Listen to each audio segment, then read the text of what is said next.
Hey, Pitchfork listeners, Goldie here. We've been doing this podcast for a long time now, so we thought we'd take a little break this summer.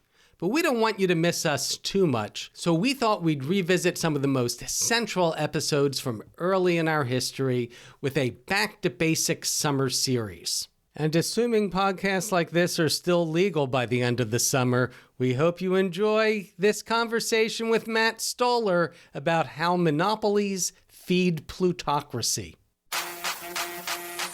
You have been at the forefront of identifying and pushing back on one of the most corrosive elements of the modern neoliberal economy, which is concentrated wealth and power, monopoly power in particular. It's not just the big markets where you see this problem. You also see it in pretty much every market. So things like peanut butter or coffins or missiles and munitions or voting machines, everywhere in our society, you've seen this concentration of power in our markets, in the hands of the few. This is sort of the physical manifestation of what you often talk about, which is the rise of plutocracy.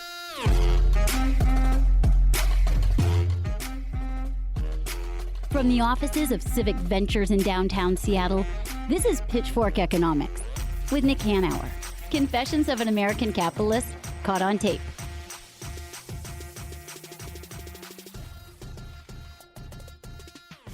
I'm Nick Hanauer, founder of Civic Ventures. I'm David Goldstein, Senior Fellow at Civic Ventures.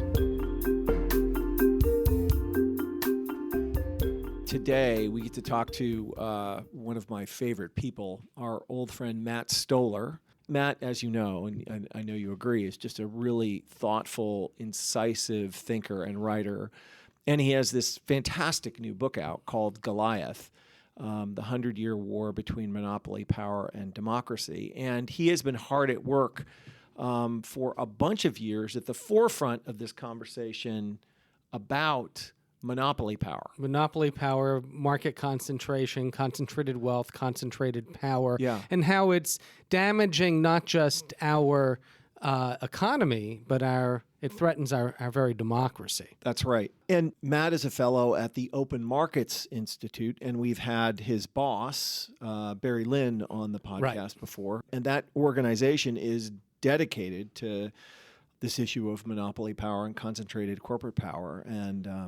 And they're doing, honestly, great work. They were ahead of the curve and have been instrumental in raising the issue of monopoly power and concentrated corporate power into the public consciousness in a way that it wasn't before. And it's great timing for this book to come out because you're reading more and more about this issue every day, and it's really entering the political conversation finally. Yeah. So it should be a great conversation. I can't wait to talk to Matt.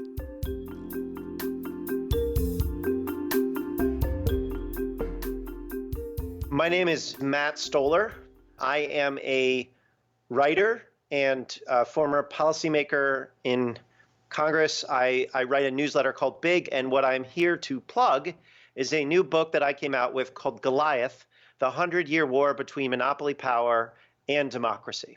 And we are super pleased to have you on our Pitchfork Economics podcast, Matt, because you have been at the forefront of both identifying and pushing back on one of the most corrosive elements of the modern neoliberal economy, which is concentrated wealth and power, monopoly power in particular. And your new book, Goliath, goes into, how should we put it, Goldie? Meticulous detail. Pickety-like historical detail. On the history of these dynamics. So for our audience, why don't you start by just sort of outlining the argument you make in your book? Right. Just in like 2 minutes, tell us, summarize your 600-page book. Yeah. It's 400 pages. It's 200 pages of footnotes. That's what I mean by meticulous. Yeah. I didn't read the footnotes, but I read the book. Well, here's the thing. I put the footnotes in there because when you talk about, billions of dollars of power, you better have some footnotes, right? It's true. Right? Yeah. So if you look around the world today, like what you'll see is a lot of people talk about a crisis of capitalism, but what's really going on is you have a crisis of monopoly.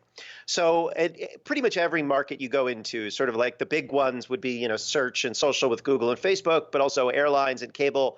Everybody knows that those are very concentrated and they transfer wealth from consumers and workers to financiers. They create inequality in lots of different ways, including regional inequality. They corrupt our politics.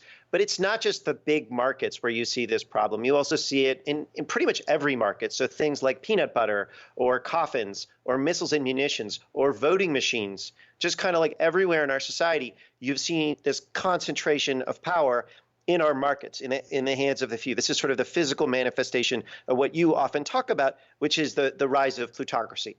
And they manifest their control over our lives, over what we can buy and sell, over what we can say, through their control of markets.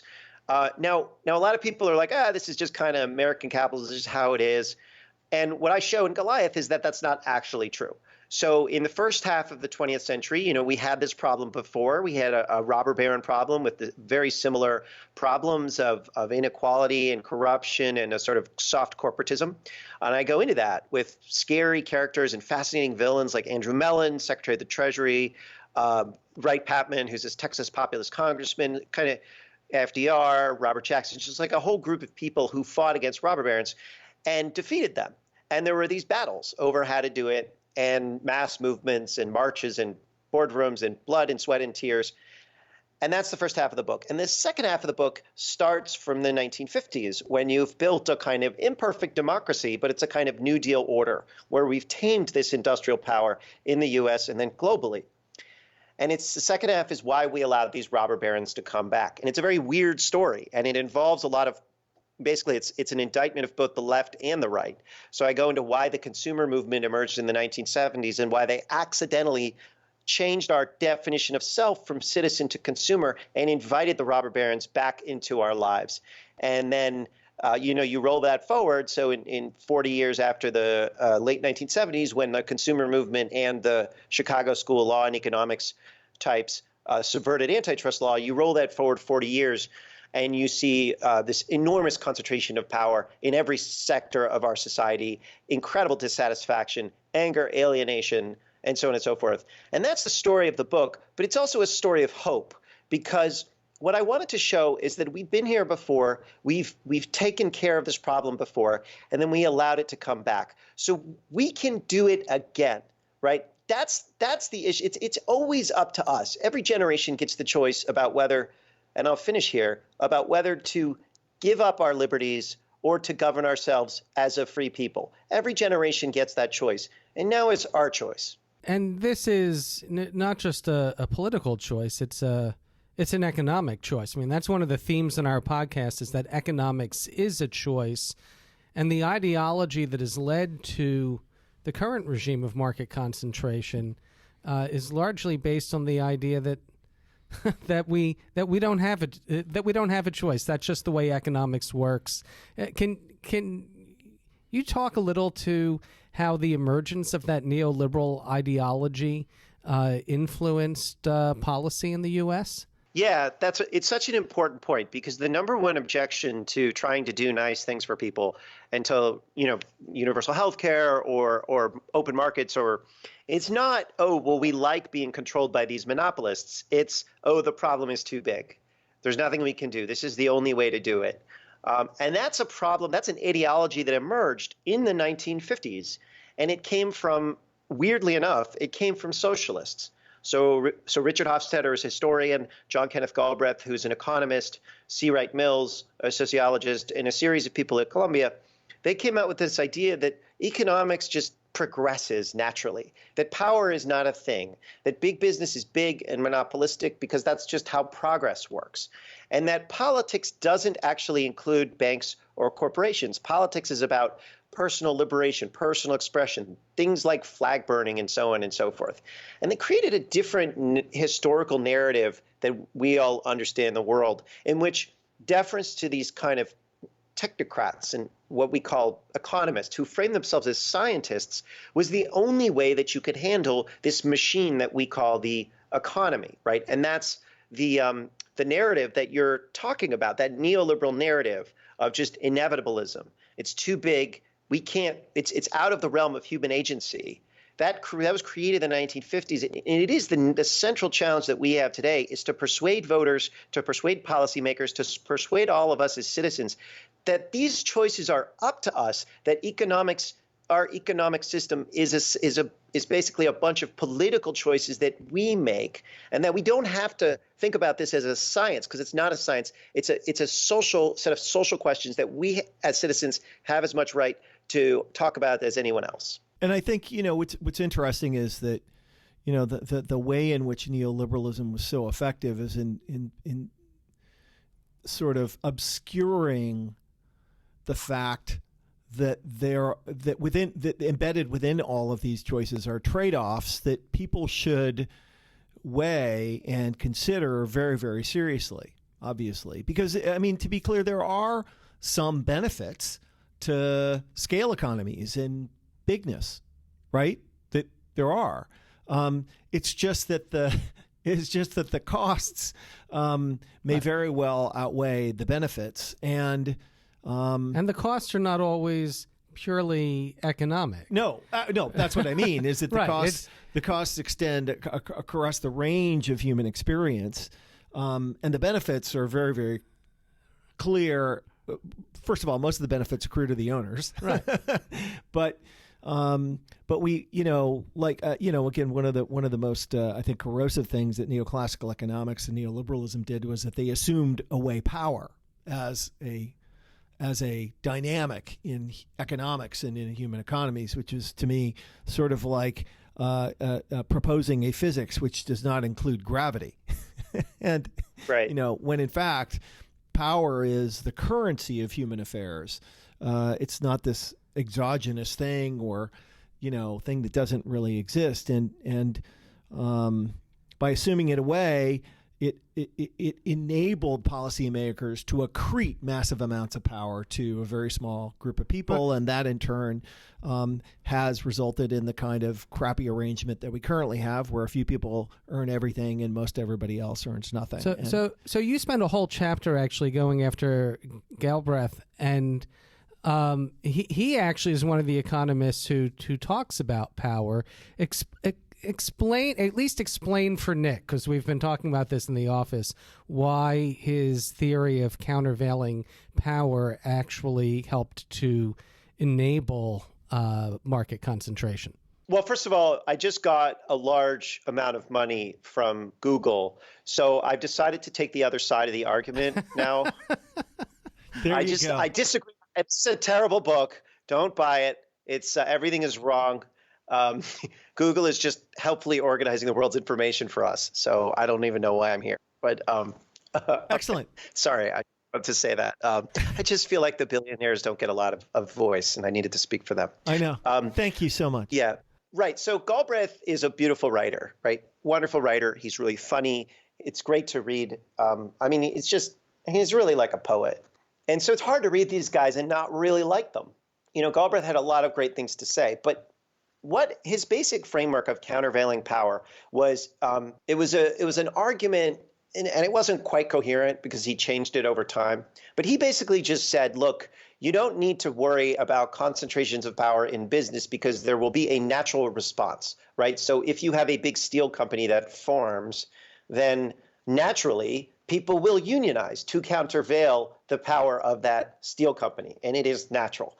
If you have, say, a large packaged good manufacturer that forms, you will see a chain store naturally form to countervail that power and bargain on behalf of consumers, right? And he just kind of like said, everywhere that you see a big institution form to capture power, you see other institutions forming that countervail that power. And so it is a natural, automatic process that we do not need to deal with. Now, when he was criticized for this, right, and I went through his letters, people were like, well, yeah, I mean, there definitely is, unions were countervailing the power of, say, steel companies. But, that was also a political choice, right? So the labor laws passed in the 1930s, and then, strikers ended up unionizing steel. But since, basically the 1890s, the steel companies won, right? And they won until the 1930s. And it's like, this didn't happen. To be clear, they killed a shitload of people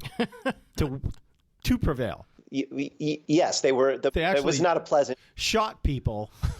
Well, when you learn about the systems, right? I mean, so there's a couple of things. So, like one of the really amazing things in this book is like the they would basically, Henry Clay Frick, who kind of created the framework for how the American working class would live, he's kept bringing over immigrants from Eastern Europe to work in the mines, basically people who didn't speak the existing language of the current miners, so they couldn't unionize. And then when he brought over like Russians, they would actually say, oh, that the coal and iron police, which were Pennsylvania police that were hired by the miners to the mine owners, they called them Cossacks because they were like, oh, that's exactly what the Tsar used to do. And Andrew Mellon was really good friends with, not good friends, but he really supported Mussolini. And his brother, and this is a very billionaire in the 1920s who owned and ran a lot of coal mines. His brother was asked by a senator, a progressive senator, was like, hey, can you run a coal mine without machine guns? And Richard Mellon was like, well, I don't see how you could. And then he caught himself. He was like, oh, I didn't mean that.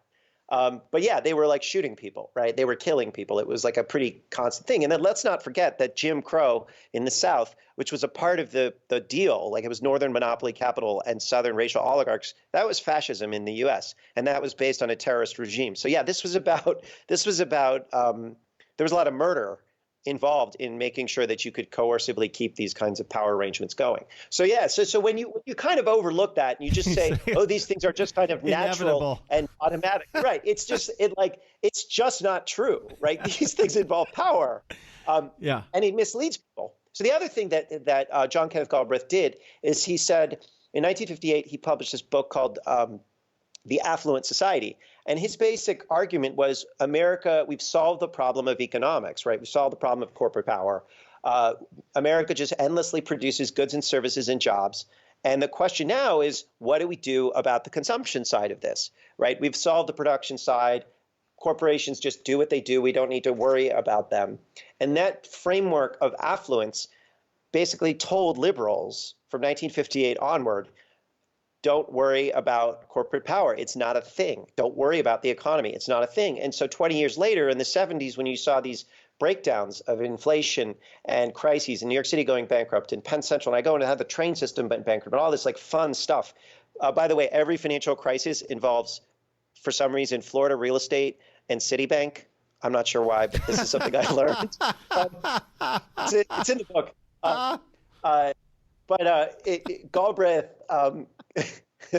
Galbraith was a and in the 1970s when all these things started going haywire because the New Deal systems were breaking down, the liberals had nothing to say because they hadn't thought about political economy for 20 years because Galbraith told them not to. But just, one of the points that you make in the book is that this is not a problem of the right, that the left and right conspired, or at least worked together, if not conspired, to bring corporate concentration back, that both political parties were infected by the same sort of assumptions and neoliberal ideas, and that the blame should be placed, if not equally, and perhaps even more at the feet of liberals. Well, Democrats. you have a lot of blame that you lay at the feet of the Watergate babies.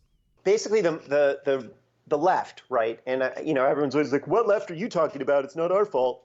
And it's okay, fine, we can have that discussion. But basically, what I find is that the people that are interested in the problem of, say, Boeing, or the people that are interested in the problem of like the farm crisis, or the problem of big tech, whatever problem you want to look at, foreclosures, were not people on the left, and they were not people in the Democratic Party who basically are not interested in business, and they are not interested in the military, and they're not interested in power, right? The people who are interested in this are people who are conservatives, people in the military, and then people who make things, grow things, engineer things, producers, right? And the left, which includes both sort of the lack of a better word, like the MSNBC left or the Jacobin left, whatever, they kind of float in this world of symbols, right, which is divorced from paper pushing, which is divorced from actually trading or growing things or expressing ideas. It's just this weird fantasy land, right, where they're either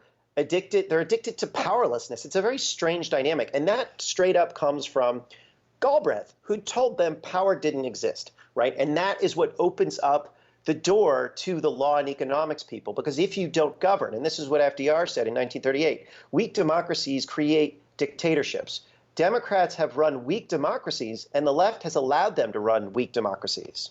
Let's turn to solutions.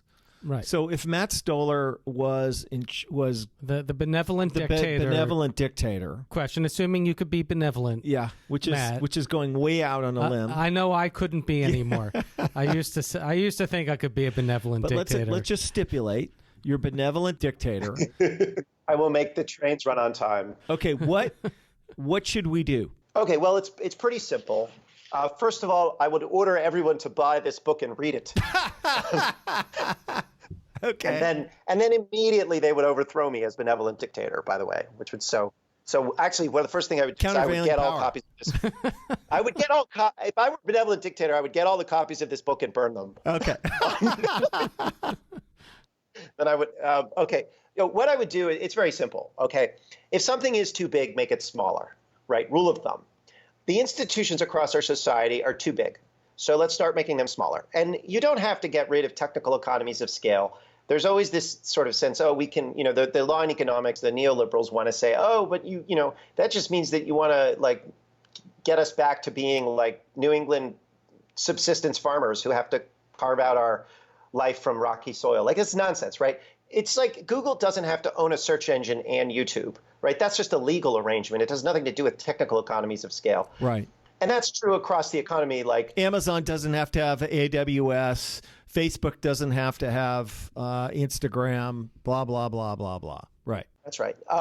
And so I would just, start chopping up companies, right? So that, this is what Wall Street does all the time. This is investment banking, mergers and acquisitions. Just start making these companies smaller. And then, the basic idea with the New Deal was you had 4 financial holding companies that were controlling the economy. It was Rockefellers, Morgans, Mellons, and the DuPonts, right? And they each ran these informal giant financial holding companies. That's essentially what we have today, except it's a slightly larger number of companies, and then you have private equity. So basically, if you just you just make those companies smaller, you once again break up the financial links, and you get rid of the pillaging and private equity, you'll basically have you have to do a lot of other things, but you give me one thing to do.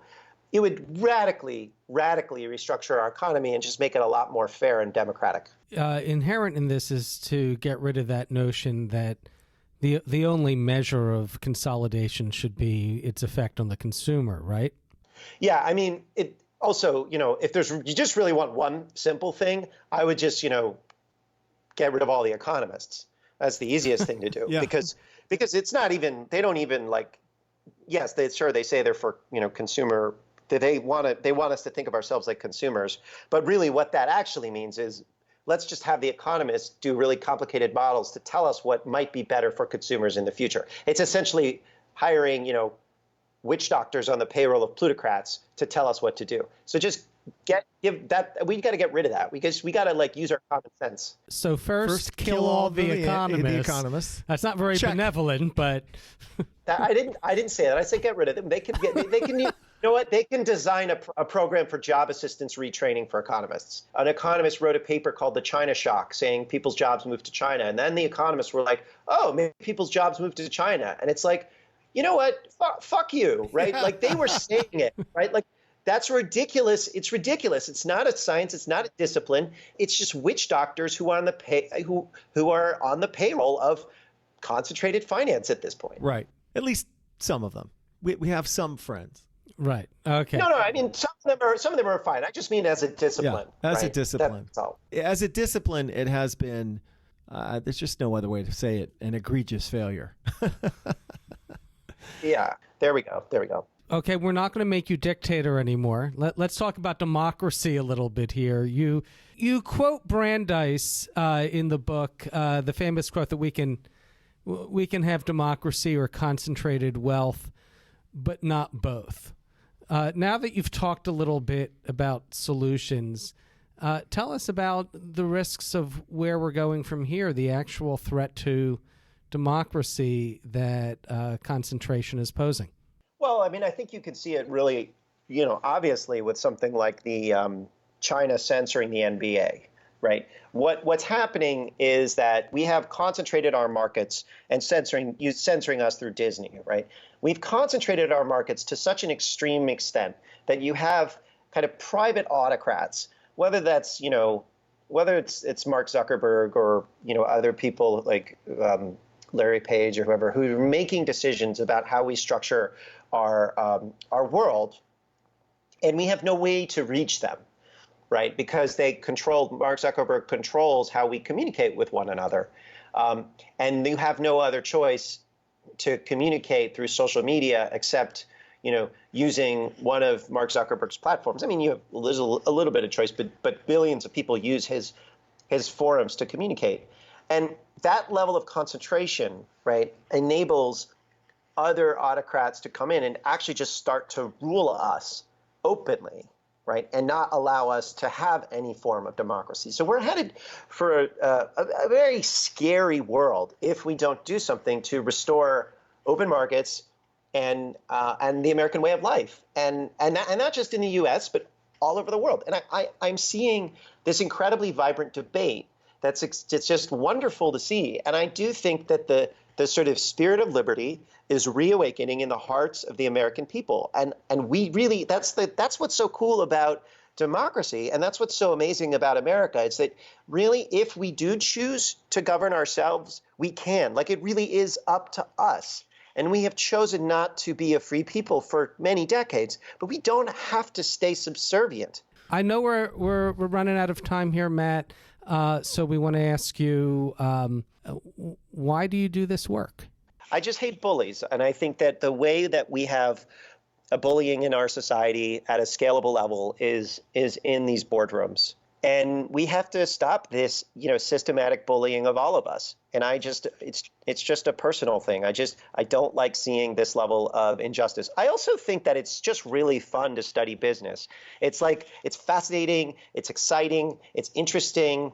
And I like teaching people about it. I think it's very empowering. Well, Matt, thank you so much for joining us. Pitchfork Economics Gang. The book is called Goliath by our friend Matt Stoller, The 100-Year War Between Monopoly Power and Democracy. And Matt, is it out in stores right now? Yeah. Okay, it's already hit. Yeah. We got an early copy. And the audiobook, Nick. Yeah, and the audiobook. I know you like the audiobooks. Yeah. Okay. You can get it from that monopolist Amazon. Yeah. Bastards. Yeah. Okay, man. Matt, thank you so much. It was great talking to you. Hey, you guys are the best. Okay. Thanks so much. Talk soon. Okay, bye. Bye-bye. Bye.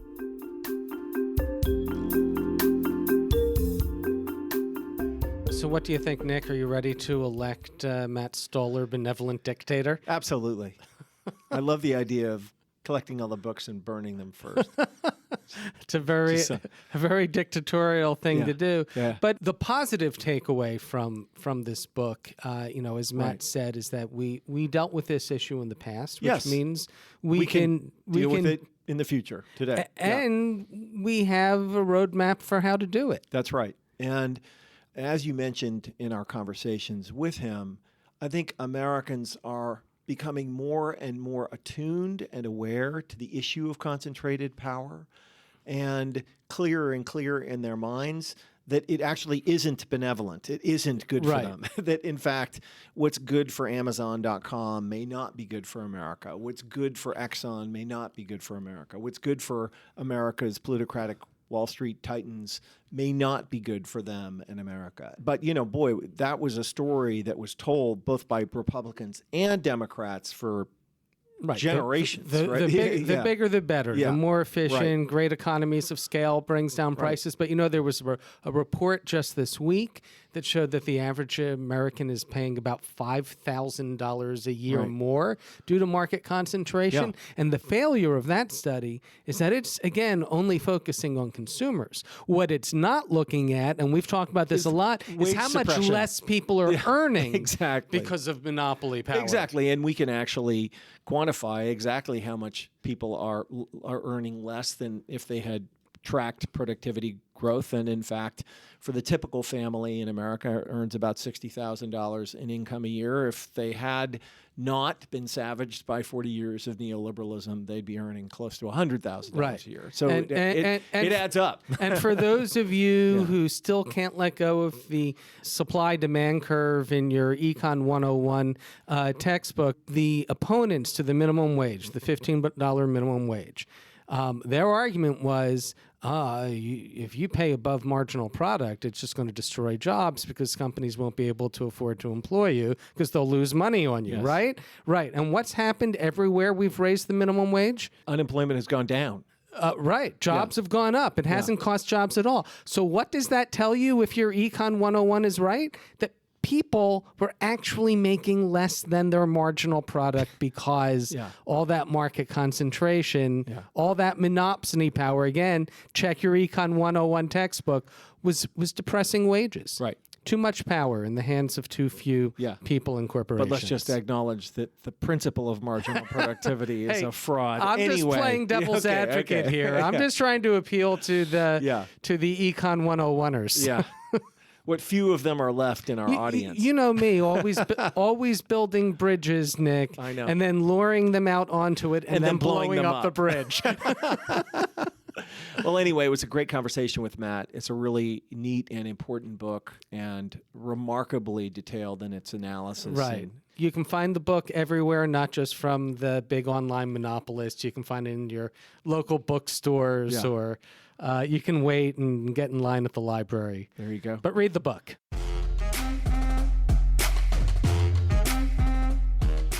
Pitchfork Economics is produced by Civic Ventures. If you like the show, make sure to follow, rate, and review us wherever you get your podcasts. Find us on other platforms like Twitter, Facebook, Instagram, and Threads at Pitchfork Economics. Nick's on Twitter and Facebook as well, at Nick Hanauer. For more content from us, you can subscribe to our weekly newsletter, The Pitch, over on Substack. And for links to everything we just mentioned, plus transcripts and more, visit our website, pitchforkeconomics.com. As always, from our team at Civic Ventures, thanks for listening. See you next week.